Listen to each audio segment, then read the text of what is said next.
Let me start by thanking the organizers for including me in this panel. It's a real pleasure to address this audience, and I feel a bit humbled doing so. I also would like to say, address Mustafa's concern about our similarity of backgrounds, that I think we probably couldn't have more diverse views on this panel. So in that sense, I think it'll be hopefully stimulating for discussion. So what I'm going to focus on is activating the private sector. So I think this is, a pretty broad topic of the long run. And I want to focus on one specific thing, which is activating the private sector. I think it came out yesterday morning in the session, as well as in the afternoon session, as well actually as in both of the other panelists, that this is important. But where I'm going to be really different from, I think, the view that many people have, is I'm actually going to focus on big business. I like big business. And I think that's going to separate what I'm going to say, and I'm going to try and convince you that actually what this region needs is more big business, not more SME. We need more big business here, because big businesses actually provide better jobs, a lot more jobs, and more productivity growth. They get you into supply chains, more global integration. They do a lot of things that this region needs. And so what I want to talk about is how big business starts, and also convince you that it's really the big business that's missing in this region, not the SMEs. So one thing I want to point out is just that we talk about the 2000s, and this is just until the financial crisis, data from 2000 to 2008. So we talk about that period as if it was this great period for MENA. And yeah, it was a good period. It was a good period for the world. Everybody was growing strong in that period. But given the population, the growth wasn't enough. So what you see is the mirror image of China and MENA, where China had less than 5% unemployment and 10% growth, whereas MENA had the reverse, 5% growth on average and 10% unemployment. And we shouldn't always focus on GDP growth when we're thinking about satisfaction or jobs or anything, because we need GDP per capita growth. This region had the youth bulge that was coming onto the job market. This growth simply wasn't fast enough. And then a lot of people say, oh, well, it was jobless growth. But actually, if you look at the statistics, the response of labor to the growth was at or above other emerging or developing countries. So it wasn't jobless growth. It just simply wasn't enough growth. And so I think the challenge is really about growth, and what we need is more big business. So let me start by saying there really aren't a lot of large firms here. So if we look at employment in firms with 100+ workers, you see a lot more employment, a larger share of employment in these large firms in countries like China, India. And here's some of the diversity in the region. I think Morocco actually has started to adjust towards a model of bringing in foreign direct investment, getting into supply chains with companies like Boeing and Renault, and this has actually been a big boon to the economy. In Tunisia, 85% of firms are one-man firms. We don't need more of these. That's very low productivity. It's the kind of employment you don't want. What we need are more firms that have the potential to grow large. And that's going to come from either startups that are really productive or large firms. And we can talk about financing, but keep in mind that in China, 70% of firms in the private sector finance themselves through retained earnings. It wasn't access to finance that allowed those firms to grow large. It was actually their own productivity, keeping those profits, reinvesting, and growing that way. In India, they had this very interesting policy because they believed this idea that let all the flowers bloom and the small firms will grow and we'll have this nice group of mid-sized firms that can support the economy. So they had this reservation policy where some sectors were reserved only for small firms. What happened? Those sectors failed to grow. So in the 2000s, they got rid of these reservation policies in a kind of de-reservation, and even just in the few years since the policies have been removed, employment and output has grown 7%. So it's really important to allow the most productive firms to grow because the small firms aren't always the most productive. And this is actually from a World Bank report, Jobs or Privileges, that came out in 2014, that I think is a really nice report making this point to about the life cycle of firms. So what it shows is that in the US, on the bottom left chart, shows how a firm grows that manages to stay in the market. So when it's less than 5 years old, 5 to 9 years old, et cetera. And if a firm manages to stay in the market in the US, it gets bigger. So it's kind of up or out. Either you grow and you do well, or you get out. So you see this really nice life cycle of a firm. In India and Mexico, it's a little bit less.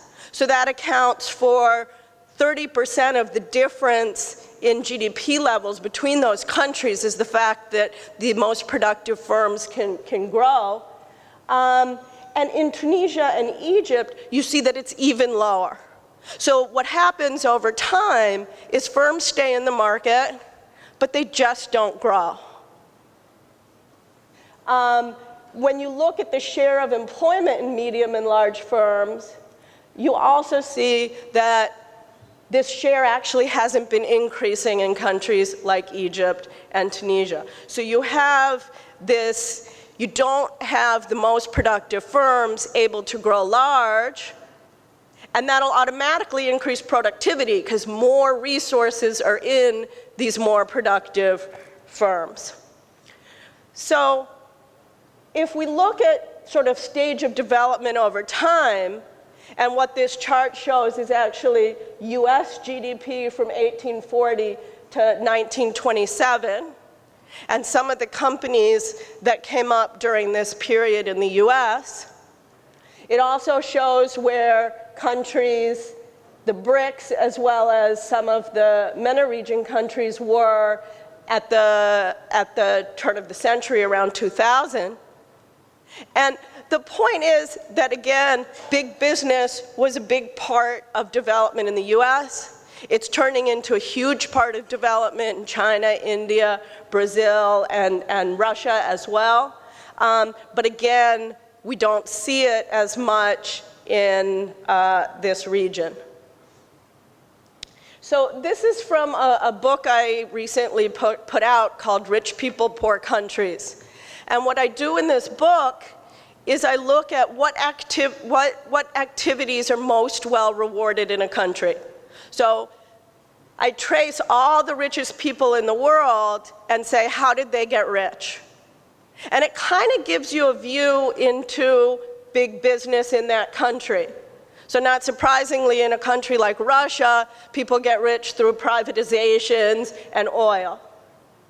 In a country like China, we see lots of company founders. People like Jack Ma, who started Alibaba, or Terry Gou, who started Foxconn. Foxconn employs nearly 1 million workers.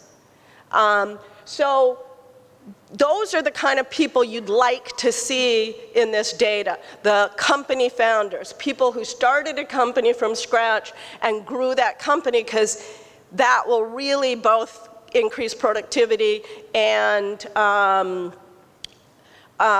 generate employment. And in the Arab region, there's really a dearth of these type of company founders. So, and not only is there a dearth, but it's the only region where inherited wealth is actually increasing and the company founders group is decreasing. So not all countries are like China, where the majority of rich people created companies. But in Latin America, for example, it's largely inherited wealth, but it's been shrinking over time, and we do see these kinds of company founders that start really big, innovative companies that grow and help to create jobs. So just to focus in, and it's not only a big country phenomenon, it's also can happen in small countries. I want to think about two countries that were really similar in 1985, Tunisia and Chile. So they're roughly the same size in population, GDP per capita at this point in time. As we know, Chile did a lot of economic reforms. And if we look at the data now, we can see the effect of big business in Chile and open markets. So Chile has 12 billionaires, many of whom are company founders. And just to compare two people to give you this idea of how business is done, if we think about the retail sector where you go shopping every day, Horst Pullman is the founder of a company called Sensosud. It's very similar to Walmart for Latin America. He started this in 1976. He now has 645 stores that spread across all of Latin America. So he was outward looking to increase his presence, of course, there's a selfish motivation, but that can be good for the country as well because you develop a new brand that's for your country. If we look at Tunisia, the retail in Tunisia are French stores. The main retail are Casino and Carrefour, and the owner is at least connected to the former leader, Ben Ali. So it's a very different kind of business environment. And what's really important is openness, so that if businesses are looking externally to make their profits, then they have to be pretty productive. So Korea did this with, in the 1960s, it had a kind of industrial policy, but what was interesting about the industrial policy in Korea is it focused on exports. They chose exports because bill of lading can't be faked. So if you choose inputs, how many people do you hire? You can keep hiring people, you can write stuff down, or output. Bills of lading can't be faked. So they looked at exports, and in order to get some access to finance, you had to show that you're exporting and growing. And for sure, if you're exporting and growing, you must be producing something that's pretty good. And it worked. It would be really nice to see an Egyptian Samsung, a company like that, that's at the forefront in the product that it produces, employs a lot of people, and is deeply involved in global supply chains. So as one other way of looking at how many large firms there are, we can think that the rich people tend to be connected to big firms. Their money has to come from somewhere.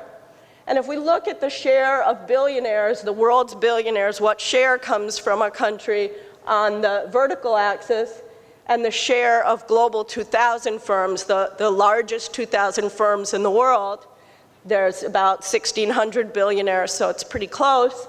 What you see is in some countries, you just have too much wealth for the large firms. So countries like Russia and Brazil, but Egypt and Lebanon kind of fall in that area too. There's wealth being created, but it doesn't seem to be coming from big business. In contrast, a country like Japan has a lot of large firms, less wealth, but it's partly for a historical reason that was due to redistribution kind of forced on Japan after the Second World War. And US and China, India fall pretty close to the line. So let me just talk briefly, and this is my second to last slide, about some other work we did looking with ERF actually on exporter firm level data. So we gathered firm level data from 7 MENA countries as well as about 30 other countries around the world, and look at how exporters behave and differences between exporters in the MENA region and in the rest of the world. And a couple of interesting facts come out of this data. One thing is, around the world, there's just an extraordinary skewness in the data. So large firms account for the vast majority of exports. So the top 1% is about 50% of exports in most countries. You can even get down to the individual firms, they matter. So the top 5 firms are on average 30% of exports. The top 1 firm is on average 15% of exports. So really, you get a company like this Samsung or something, that's how you're going to boost exports. Individual firms actually matter. And when we compare the MENA region with other countries, what you see is there aren't enough of these really strong, globally active firms. So there's 1 or 2 at the top, but there's not a deep bench of firms that are there out competing in the global market. And so, and this is true in general, as countries develop, you see more firms at the top, not actually less. So if anything, there's not a missing middle, at least when we look at exports. There's actually a truncated top. The developing world tends to have less of these superstar firms. You get more of these superstar firms, you engage more in trade, create more jobs, and become part of the global economy. So just to sum up, what I would say is that this process of creative destruction is limited in MENA. So it's not the case that the most productive firms can grow into large superstar firms. And so what you need really are more startups. Business entry is super important because anything that improves contestability, the market has to be contestable. So more startups and allowing the really good firms to grow into large firms. So you get large firms. Instead, what you have is in some cases kind of a more destructive creation than a creative destruction. And this is due to the past of the kind of social compact of government jobs, which limit the private sector, fuel subsidies, a lot of state-owned enterprises in some countries. And I'm not saying SME promotion is bad. I think there's a lot of social reasons why you want to do it. I think to get startups, it can be very good. I think it can be great for women's agency. The critique I have is when we talk about it as if it's the way to employ people. Just because it employs a lot of people doesn't make it the way forward. Actually, countries that have a large SME base tend to be the worst performers. So if you look in Europe, who has the large SME bases in Europe? Greece, Portugal, Italy, Cyprus. Who has a smaller share of employment in the SMEs? Germany, Finland, UK.